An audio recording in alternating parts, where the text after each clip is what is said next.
Okay, so just like in the previous segment, we were looking at how call options or buying call options move um, your profit and loss with respect to the stock price. In this particular slide, we are going to look at the put option. Now, put option is exactly opposite of call option.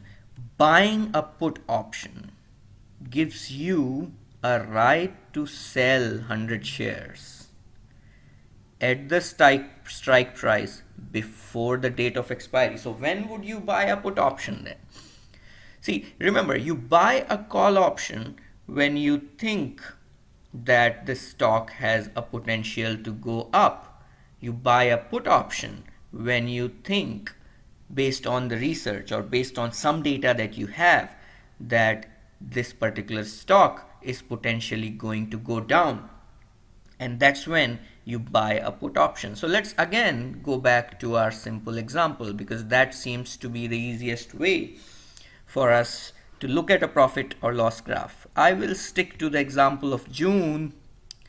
Apple stock price is $200, but now for some reason you have data that tells you that the iPhone sales is going down, or the next iPhone that is coming through is not going to be such a market crasher, or the Apple results are not looking so good. So for whatever reason you feel that the Apple stock is too highly priced. So what do? You buy the put contract for Apple with December expiry, again at the same strike, $200 strike, same as our previous example, and you pay $5 premium per stock. Again, remember, that means you have paid $500 because one contract is for 100 stocks, and then you wait. So now how the profit and loss graph going to look like? This is how it's going to be.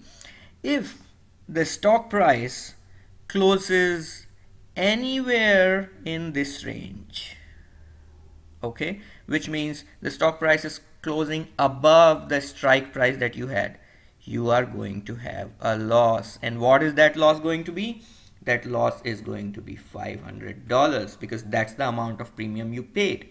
So if the stock closes at, let's say, $210, so it went up, iPhone sales went up, so Apple stock price went up, and at the time of expiry you lose $500. It went up even further, $220, you still lose $500. Now what happens in the opposite direction? So now your expectation was that the stock price is going to go down, and it indeed does go down. So at any point less than this $195, you start to make money. So if the stock price ends up exactly at 195, which is the difference between the strike $200 and the premium that you paid, you don't lose the money, you get your $500 back. But if it closes at $180, you make $1,500, which is again the difference of, because you have the right, remember, you have the right to sell the stock at $200. So if it's at 180, you will sell it at 200 still, which gives you $2,000. But then out of that you had already paid $500 premium, so your profit is limited to $1,500. So that's how the profit and loss graph works for a put option.